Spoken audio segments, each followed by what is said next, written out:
இப்படிதான் இருக்குது, ஆனா ஜெபம் பண்ணிட்டீங்க. இப்ப பிரேயர் பண்ணிட்டு எதுவும் மாறாம இருக்கும் போது நீங்க என்ன பண்றீங்கன்னா, அப்பதான் உங்களுடைய விசுவாசம் ஷேக் ஆகும். ஒரு நாள் வெயிட் பண்றீங்க, 2 நாள் வெயிட் பண்றோம், ஒரு வாரம் வெயிட் பண்றோம், ஒரு மாசம் வெயிட் பண்றோம், வருஷக்கணக்கில் வெயிட் பண்றோம், எதுவுமே நடக்கல.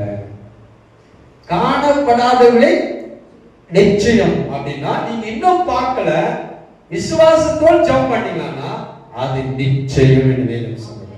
சுகம் நிச்சயம். வியாதி இன்னும் அப்படியே தான் இருக்கு, மாறல, ஆனா சுகம் நிச்சயம். தோல்வி அப்படிதான் இருக்குது, வெற்றின்னா வரல, ஆனா வெற்றி நிச்சயம்.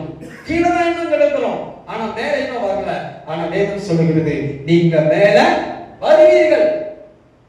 சூழ்நிலை இன்னும் அப்படிதான் இருக்குது, சூழ்நிலை இன்னும் மாறல, சூழ்நிலை இன்னும் நம்முடைய குடும்பத்துல பிரச்சனை இன்னும் மாறல, ஆனால் விசுவாசத்தோடு ஜெபம் பண்ணீங்கன்னா அது காணப்படாதவளை நிச்சயம். அப்படின்னா விசுவாசத்துல ஜெபிக்கிறவங்க நீங்க ஜெபம் பண்ணிட்ட பிறகு ஒரு நிச்சயம் வந்துடும். யாருக்கு வரும்? விசுவாசம் இருக்கிறவங்க வரும். அந்த விசுவாசம் இல்லைன்னா மறுபடியும் அதே வாழ்க்கை தான். எவ்வளோ ஜெபம் பண்ணி பார்த்தேன், எவ்வளோ உபவாசம் பண்ணி பார்த்தேன், எவ்வளோ கர்த்தரை தேடி பார்த்தேன். இன்னைக்கு நிறைய பேரு ஆண்டவர் விட்டு பேக்வேர்ட் ஆயிட்டு இருக்காங்க, பின்னாடி போயிட்டாங்க.